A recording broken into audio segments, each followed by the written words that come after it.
Aside a good level of fitness, determination, and dedication, have you ever wondered what else you might need in order to set a new PB at a long distance running event? I'm Will Armstrong, and in today's video, I'm going to be sharing with you guys some of the things that I've used in my long distance running career that have really helped me take my personal bests to a new level and help me achieve more than I ever thought was possible. Simply put, it falls into two categories: the things that you consume and the things that you wear. So I'll be breaking down each of these two areas into 7 smaller points, and to show that there's proof in the pudding, I will be sharing with you the highlights from the 3rd marathon that I've run this year, where I set a new PB. So without further ado, let's jump into the video, and you never know, one of these might just help you set your new PB on your next long distance run. Quick disclaimer, it goes without saying, but I'm not a medical professional, and therefore what I'm talking about in this video is what works for me, particularly with the stuff that I eat and drink while running. If you have any doubts yourself about what's right for you, then I ask that you consult a medical professional first.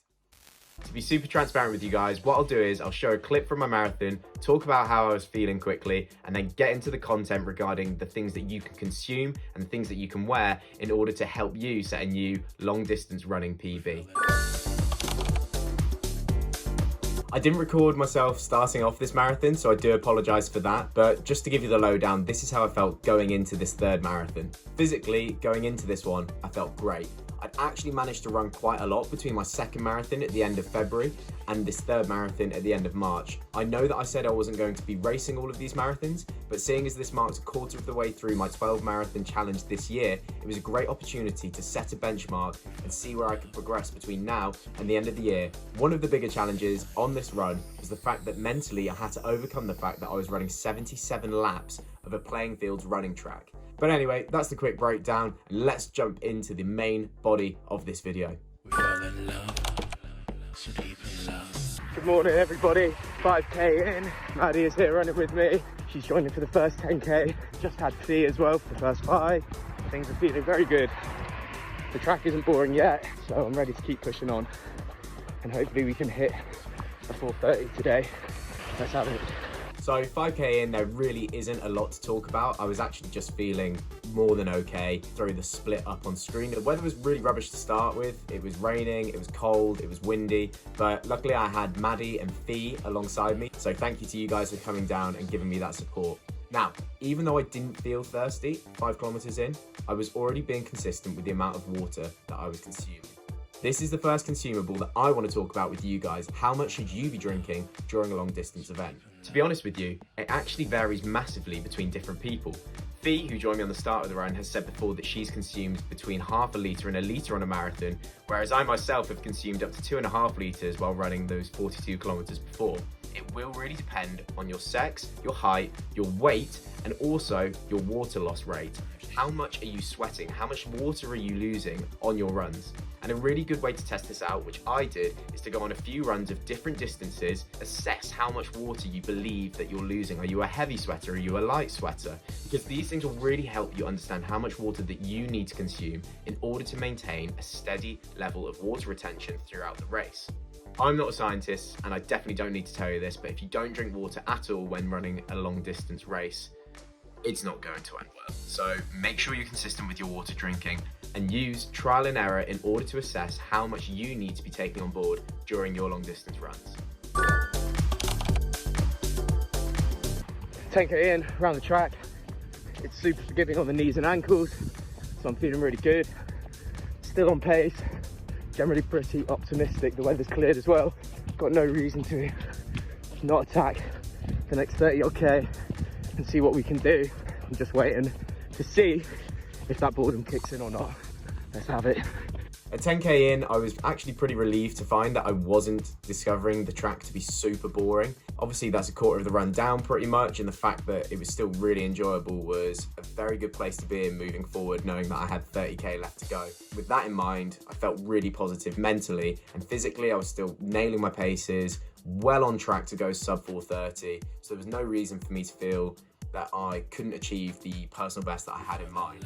Now, just before the 10K mark, I'll have my first gel of the race, and this is really important because this marks the consistent energy release that I'm going to need in order to set a new PB on a long distance run. I really want to highlight the consistent energy release part of what I just said, because I made the mistake in my earlier running days of saving these gels for when I felt tired and fatigued, and actually that's conducive of a less optimal running performance. What will happen is that you'll have the trough of being really deprived and low on glucose, followed by a sudden peak, which is great and gives you a short burst of energy. But actually what's better, and what's definitely worked for me in my long distance running, is to have a consistent energy release throughout the race. Try and avoid these peaks and troughs, because ultimately consistency is key. It is going to be trial and error again, like the water side of things, in terms of your consumption and the rate at which you consume them. But I think most importantly as well is that you find a gel that you like. There's a whole market full of them and they all vary massively. You don't want to be at a place whereby you can't access the energy you need because it's too sickly or you don't like the texture. So this is something that you really need to get right, because by doing so, you'll have consistent glucose release, you'll be able to consume the gels throughout the entirety of the run, and therefore you'll hopefully be able to set a faster time on your long distance run. 15K, breaking pace, feeling good, maybe starting to feel a little bored, but that's all right, I'll get used to it. Maddie's still here, going strong. She only thought she was here for 10K. If she can do it and beat what she thinks she's possible of, I can do the same. So we'll keep going around this track until the job is done. I'll see you guys at the halfway point. 15K in, still going really strong. Maddie was still with me, which was great because she was only expecting to run 10K and she pushed herself to run about 16 in the end, which was fantastic. And all in all, I felt really good. And you can probably tell from my voice in terms of its strength and how easy I am speaking in the video, that I wasn't struggling for breath or struggling at my pace that I was going at all. So 15K in, super positive and really looking forward to pushing to the halfway point.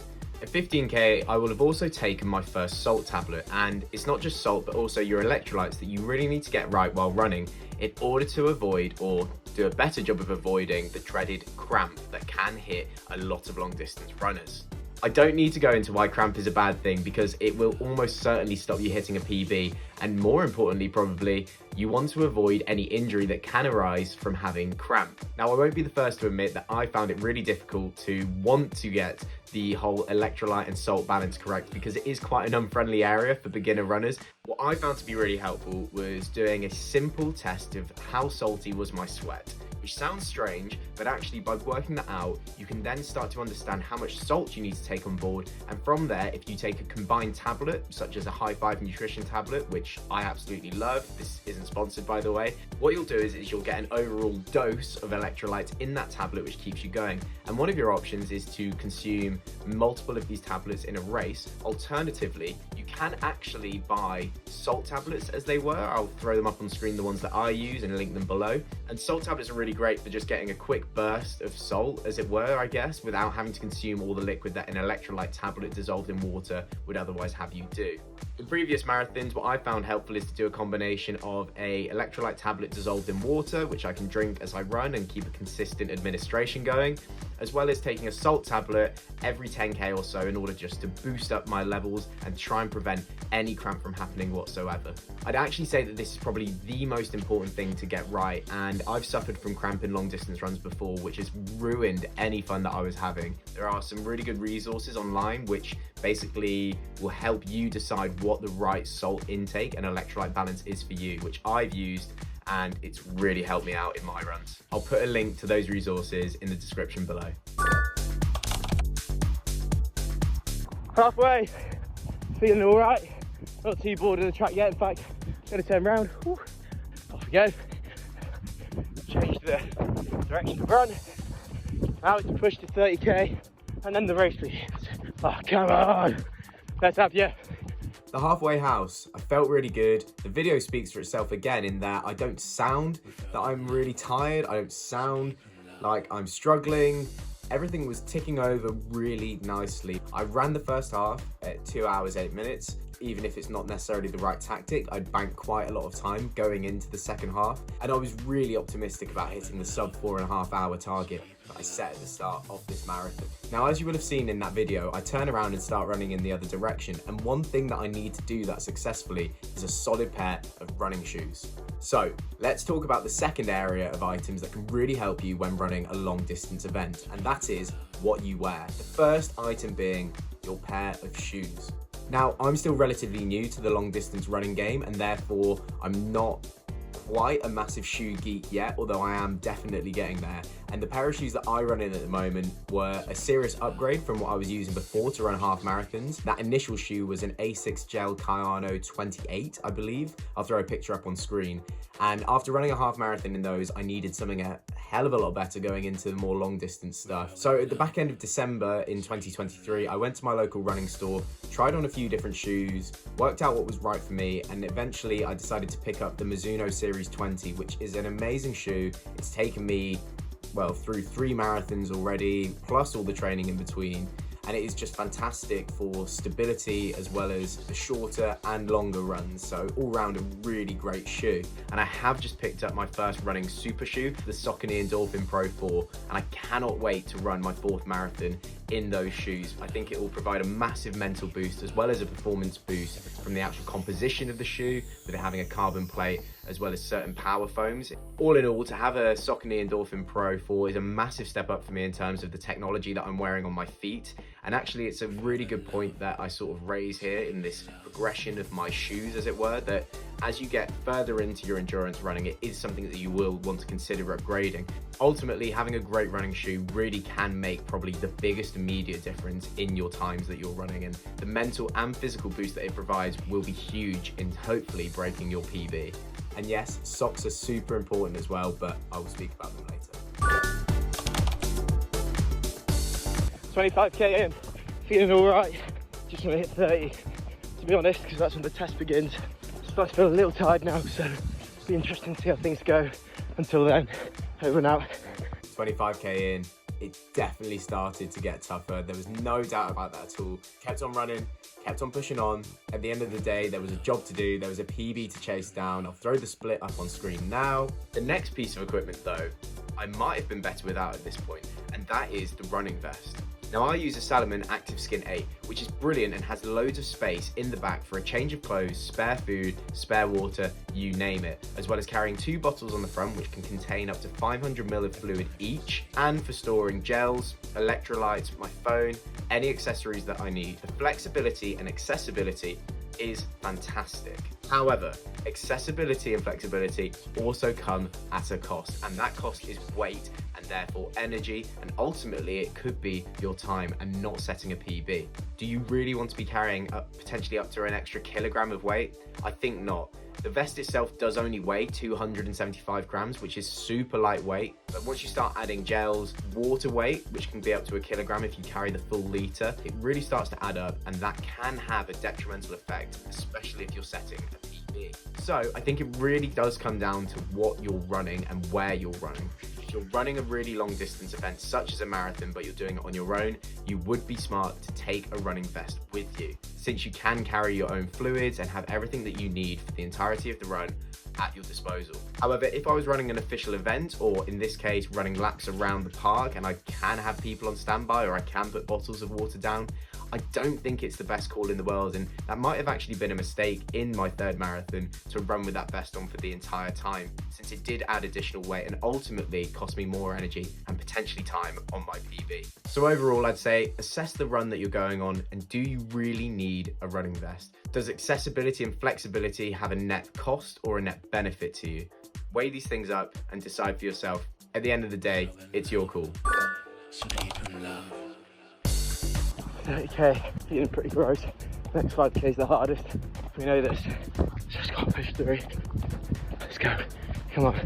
At 30k, I was seriously starting to struggle. I'd hit the wall quite early, I'd say around the 28k mark, and that was definitely down to the fact that I was obviously going for a PB and pushing. Things started getting really tough. Legs started feeling heavy. The kilometers were moving so slowly. Everything I was doing to wish them by was having no effect whatsoever. So things started getting hard at the 30k mark. The reason that I knew that the kilometers were dragging is thanks to the next trusty piece of equipment that I would recommend to anyone who is looking to take their running to the next level, and that is having a sports watch of some description. Now, I'm not going to get into all the different watches that you can buy. There's a million YouTube videos out there and loads of them are really helpful and help guide me towards the right watch for myself. But I use an Apple Watch Series 9. It's simple, it has all the key performance indicators that I need while running. And since I didn't want to have my mind blown away by statistics and facts about myself that I just don't need right now, other options such as a Garmin were just not right for me at this point in time. But the reason that I'm saying that you should invest in a running watch if you are looking to take your running seriously is the fact that the accessibility and the flexibility it provides over a phone is second to none. Having that feedback on your wrist and having to only glance down makes a massive difference than having to look over at your arm to your phone or even taking it out and looking at it as you run. Being able to see your last split, your average pace, the time run, the distance run, your heart rate, these are all things that can really elevate your running game.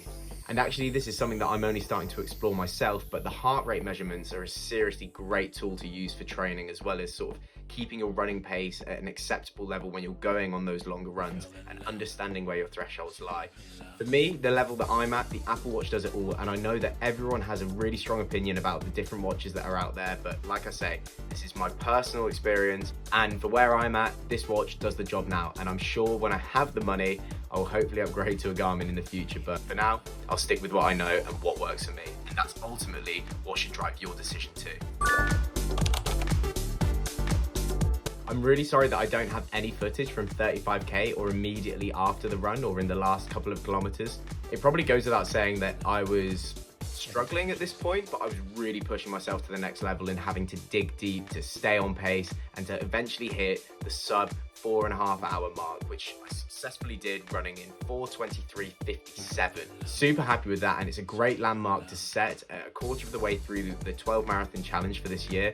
Here we are, 3 marathons in. This is the pace that I'm running. So much more that we can do in order to improve that time, hopefully towards the end of the year, and let's just see where it goes. And a big shout out to Catherine, who ran the final 10k with me. Just having her there and running alongside me meant the absolute world and pushed me toward the finish line, where I did set that PB. Since we're at the end of the run and the video, it's a good time to pick up loose ends, which includes other pieces of running equipment that I haven't yet talked about. I said that I mentioned socks, and it's just a quick point, but if you're running any long distance event, regardless of the shoes that you wear, you need a good pair of running socks, ones that appropriately and properly wick away the sweat from your feet and allow you to run blister free. This is just really essential stuff.